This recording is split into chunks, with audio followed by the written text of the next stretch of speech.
3 handmaidens for the 3 cousins, playing their parts perfectly in 2 teams.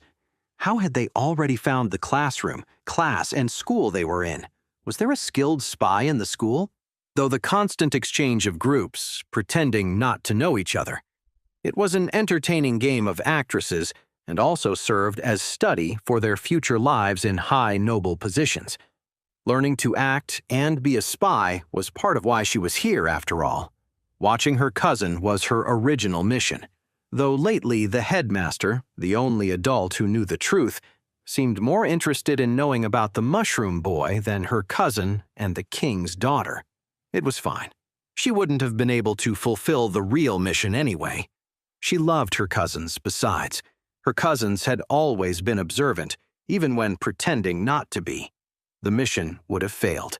So the mission to watch Ren was better. She could take it more seriously and didn't have to lie in the reports. But this no longer had anything to do with Ren either. How could he have reached so far down with just a spore? Impossible. This couldn't have been his doing. My objectives seem to change too quickly, but I have to find out what happened here.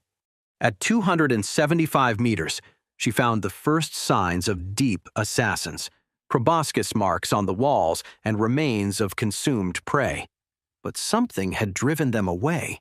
The territorial beasts had abandoned their usual hunting grounds. At 300 meters, the trail of destruction reached its climax. The mana was a bit denser now. Each blink required more concentration, and the rest periods between each use grew longer. A deep assassin emerged from a corner, its proboscis extended. She remained completely still. Deep assassins didn't hunt by sight. They depended on detecting vibrations, and right now, she wasn't generating any. The assassin moved slowly, its sensors sweeping the area. Her previous steps must have alerted it.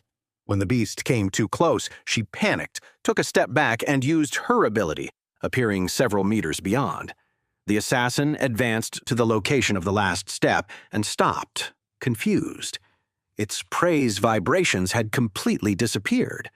The beast began moving in a search pattern, its sensors working methodically. She waited, studying its behavior. The assassin approached again.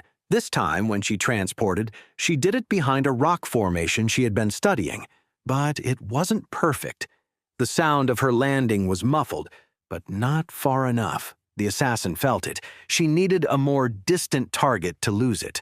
The beast turned instantly toward the new vibration, its proboscis cutting through the air where she had been a second before. Her next blink took her to a larger tunnel, and she ran.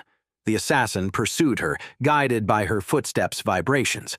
The signs of destruction were more evident here, pulverized walls and marks of recent combat. The assassin kept chasing her, but something made it stop. Its sensors detected something else, something that made the beast instinctively back away. A roar shook the tunnels. The girl, not having to worry about the assassin now and confident in her skills, peered cautiously around a corner. A hydra, its 2 heads covered in recent wounds. Her mother had told her about them, but 2 heads meant gold rank. What was it doing so high up? Normal hydras only had 1 head and lived at around 1,000 meters underground in the zone beneath the school. That was all that appeared in modern records. Information about multi-headed ones were relics of an earlier age, mentioned in texts so ancient that no one in Yano had bothered to verify. Her uncles or her father could have done it. Her father definitely had the power to obtain a hydra egg. But their interests had led them down other paths, to beasts they considered better. No one had wanted the hard task, or risk their life, if even a little, in an expedition beyond 2,000 or 3,000 meters of depth, just for the possibility of finding a hydra egg. Its scales, beautiful as diamonds, gleamed weakly while it faced a figure she hadn't noticed before. The man, if it was a man, had 2 beasts. The hydra attacked with one of its heads, while the other tried to charge a ray. The man blocked the attack with his claws, the impact making the rock beneath his feet crack. She remained hidden, observing. The hydra was weakened, its movements slower than they should be, and the ray in its second head barely managed to form sparks. The man, on the other hand, seemed furious. "Where is it?" His voice resonated in the chamber. "How did you let them steal the egg? Now you'll be my new egg. A plan B." The hydra responded with another attack, but it was obvious it was rapidly losing strength. The man dodged and counterattacked with a brutal combination of his two beasts. Then, the golden hippogriff manifested completely outside his body, its 5-meter form filling the chamber. The abyssal scorpion remained fused with him, its influence evident, the mutations it caused different from anything she had seen in Yano. Yino, she thought while observing the mutation patterns. Father told me that only they have perfected fusion with abyssal beasts. He's like those from the attack with Professor Zhao. The hippogriff launched forward with impossible speed, its massive form moving with a grace that defied its size.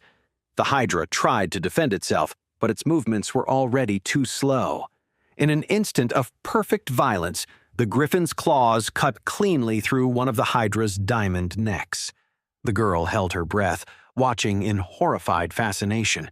A hydra's scales were legendary for their hardness, said to be impenetrable by normal weapons, that this man's beast could slice through them so easily.